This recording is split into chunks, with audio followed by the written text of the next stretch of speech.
بھٹی صاحب، میڈم شیخ تھوڑا سا اس گڈا گڈی کے کھیل کو شروع سے سنیے گا کہ یہ گڈا گڈی کا کھیل کیسے شروع ہوا۔ جی پی پی اے این پی کو شوکاز نوٹس یا وضاحتی نوٹس کتنا اچھا ہوتا۔ آج مولانا صاحب جس طرح پریس کانفرنس میں کہہ رہے ہیں اگر کسی پارٹی نے خلاف ورزی کی تھی تو پارٹی کے اندر شوکاز نوٹس یا وضاحتی نوٹس کے علاوہ ان سے بات کی جاتی اور بیٹھ کر کی جاتی اور یہ نوبت ہی نہ آتی۔ زرداری صاحب کی تقریر اس سے پہلے ہوئی اور اس تقریر میں اس کو جس طرح لیا گیا کہ نواز شریف صاحب واپس آئیں اور ہم استعفے جمع کروانے کو تیار ہیں، وہ بھی غلط۔ پہلے اے این پی کی علیحدگی ہوئی، پھر پی پی کی علیحدگی۔ اس کے بعد کیا ہوا؟ مریم نواز صاحبہ نے فرمایا یہ عہدہ نواز شریف سے مانگ لیتے، وہ دے دیتے۔ مسلم لیگ نون اتنے چھوٹے عہدے کے لیے پیپلز پارٹی نے اتحاد توڑا۔ مسلم لیگ تو مریم صاحبہ سے کہنا یہ تھا کہ سنا جا رہا ہے کہ نواز شریف صاحب سے یہ عہدہ مانگا تھا پیپلز پارٹی والوں نے، لیکن انہوں نے نہیں دیا تھا، اور اگر یہ عہدہ چھوٹا تھا تو اور انہوں نے چھوٹے عہدے کے لیے اتحاد توڑا تھا تو آپ ہی دل بڑا کر جاتے اور ایک بڑے کاز کے لیے صبر کر جاتے اور اس کو پی جاتے۔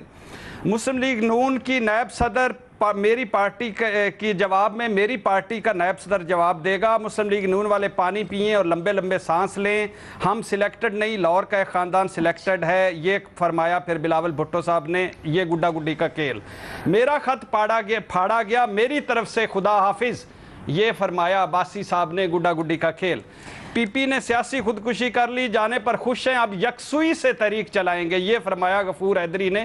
گڈے گڈی کا کھیل، شوکاز نوٹس، پی پی اے این پی سے معافی مانگیں بلاول نے کہا اے این پی اور پی پی سے مولانا صاحب اور پی ڈی ایم معافی مانگے۔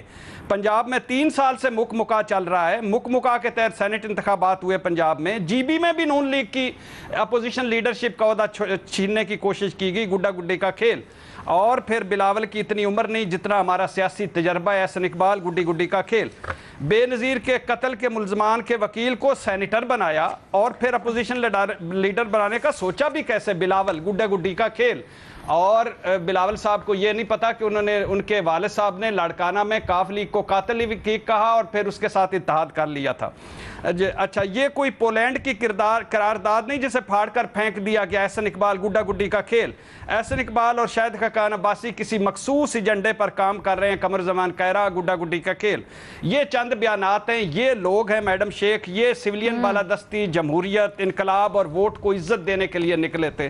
ان پر ہم سارے پتہ نہیں کتنے رپورٹ کارڈ ہم نے ضائع کیے ان پر کہ اب نکل گئے، اب 73 سالہ تاریخ بدلنے کا وقت آ گیا۔ چند ماہ بعد یہ حال ہو گیا، بچوں جیسے بیانات۔ گڈا گڈی کا کھیل، یہ سب ایک دوسرے کو میڈم شیخ آخری بات دھوکہ دے چکے ہیں، یہ سب ایک دوسرے کا کندھا استعمال کر چکے ہیں ماضی میں، یہ سارے ایک دوسرے سے کندھے استعمال کر کے مطلب نکال چکے ہیں۔ یہ کئی بار اکٹھے ہوئے، کئی بار علیحدہ ہوئے، کوئی منطق نہیں، کوئی اخلاقیات نہیں، کوئی اصول نہیں، کئی بار لڑے، کئی بار صلح کی، اور ابھی کئی بار یہ کھیل ہماری زندگیوں میں کھیلا جائے گا۔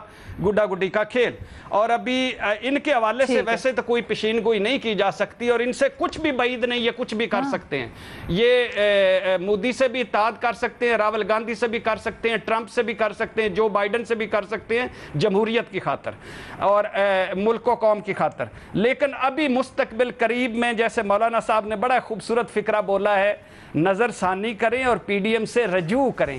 رجوع کرنے کا بھی مجھے مستقبل قریب میں کوئی چانس نظر نہیں آتا، رجوع کرنے کا بھی آپ کو کوئی چانس نہیں نظر آتا۔ یہ بڑی آپ نے تنقید کی کہ رپورٹ کارڈ میں اتنے شوز ضائع کیے، لیکن آج بھی آپ نے تجزیہ بھرپور کیا 10 منٹ کا، وہ بھی آپ کم ریپڈ فائر میں نہیں جانے دیتے سوال۔ ویسے میں نے نوٹس کیا ہے، یہ چھوٹا تجزیہ کر لیتے آپ ہم آگے موو کر جاتے ہیں۔ حسن نثار صاحب، نہیں تھا یہ گڈا گڈی کا کھیل تھا، جو میں نے 2.5 منٹ میں پورا کیا ہے، بہت زبردست حسن نثار صاحب۔ اور ہمیشہ استاد مکرم حسن نثار مجھے اپنا ٹائم دے دیتے ہیں، اس لیے میں نے یہ تھوڑا سا زیادہ ٹائم لیا ہے۔